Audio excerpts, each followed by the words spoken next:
And of course I said in, so many words, I don't care what the hell the city ordinances says, it's conflict with state and federal law.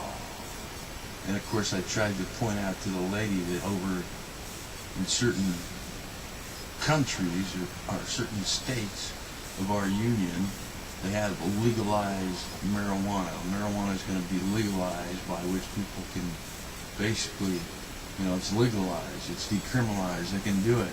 And there's an example, and I was trying to tell the civil rights lady, there's an example of state in conflict with federal law. And one of these days I'm going to preach a message about marijuana smoking, because the Bible calls it witchcraft and sorcery. Unfortunately, that's another day for another lesson.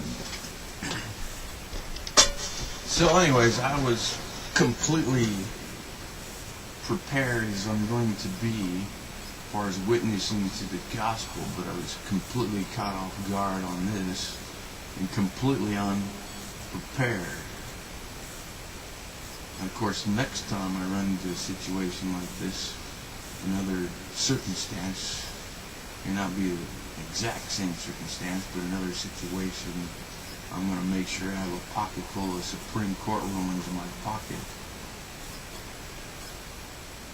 But she also said there's an edge by which, I guess there's a zone, I guess there's a zone that the freedom of speech is suspended. The First Amendment is suspended, from the cars, the edges and stuff. And of course, there's the freedom of speech zone, and of course, I could go around the skirts of it, and I might just do that next time, go around the skirts of it and hand out flyers that way. But I was completely caught off guard, unprepared. So I just bit my tongue and bit the bullet, so to speak, and went on over to the little freedom of speech zone. And there's, of course, there's another guy there. It's a very strong Christian man. It's another ministry, with the flyers and tracts trying to witness to people. And of course, So, anyways, went over there, and there's another guy. It's a man of faith, and we were talking. I was talking to him about this and etc. And then, of course, kindly out of his goodness of heart, he gave me this chair, which I could sit in, that folds up and so forth, so next time I would come down and do something like that, I'll have a chair to pull out, and so on.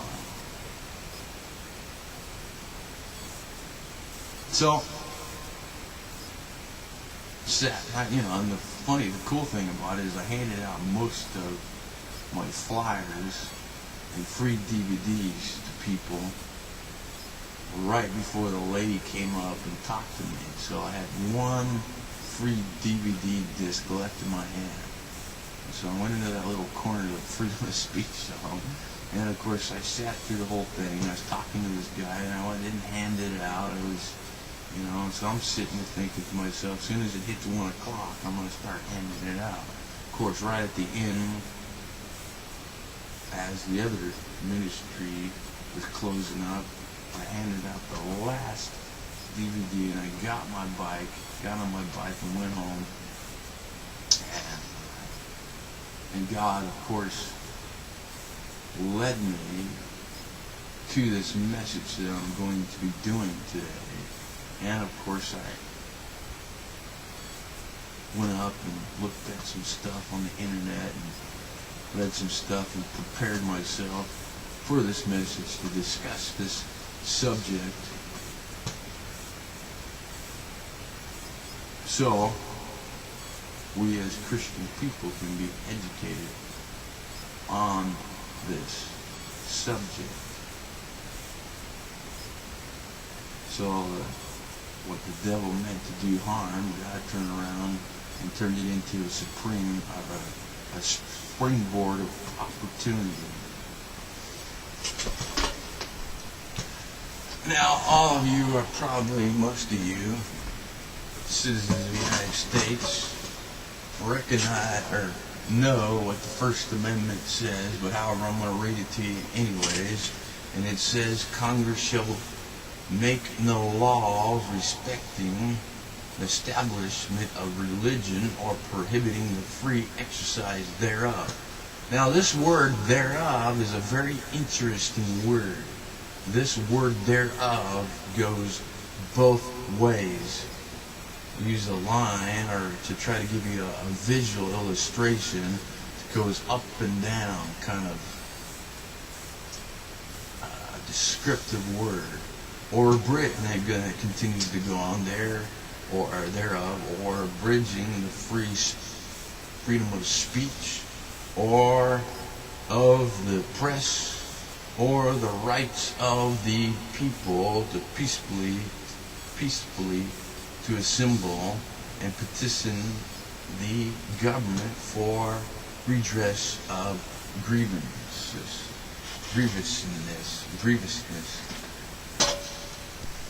A lot of people use that argument, well, our founding fathers had slaves, well, they belonged to the Masons, so they weren't really Christians, and, they take quotes from the founding father out of context saying, well, they're really deists, or they're really this or that, but they weren't really Christians. Of course, revisionist history is running rampantly in our schools today, trying to redefine this country, giving us a revisionist of history.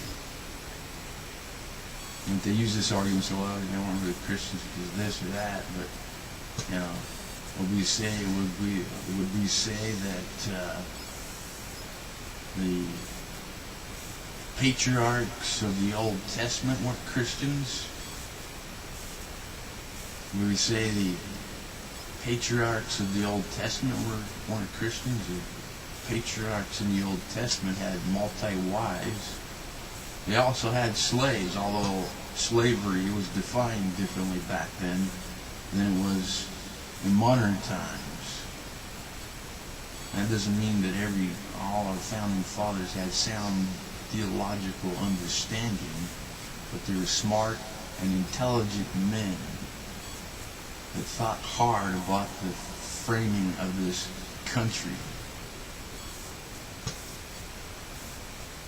And they were smarter than some of the modern day scholars and people that work at law offices and etc. And yes, the patriarchs were Christians. They were the church. They were the elect in the Old Testament. They believed in the Messiah as Lord and Savior. No, they were in the types and shadows of the Old Testament, but those types and shadows point forward to Jesus Christ's death, burial, and resurrection. And Christ is the substance that fulfilled the types and shadows of the Old Testament.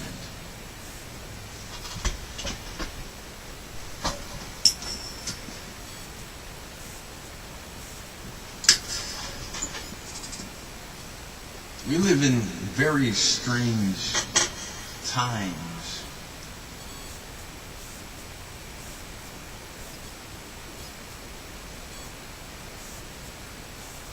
Never more than ever in these strange times that we live,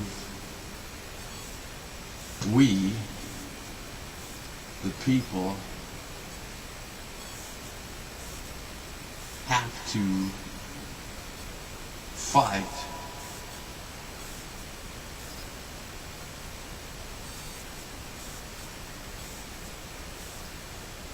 for our rights endowed by the Creator, inalienable rights endowed by the Creator, affirming and establishing that this is a Christian nation. Yet never before did really in depth did the Supreme Court have to, confirm that this is a Christian country, because it was just naturally assumed and the public knew it. But now, ever and more and ever, you gotta fight over and over that this is a Christian nation. Or you might say,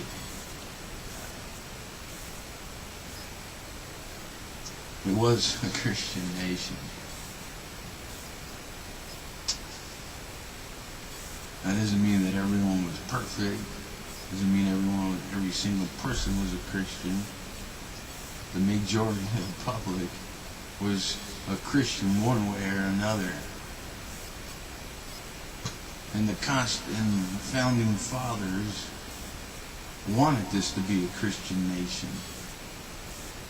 And they established this to be a Christian nation, and to continue to be a Christian nation throughout to pass down to their descendants after descendants after descendants. Now, it's true that our founding fathers had slaves. It is true that a lot of them were part of the Masons. You know, our founding fathers were sinful men, and they weren't perfect, and they made mistakes. But they were Christian men and women of faith.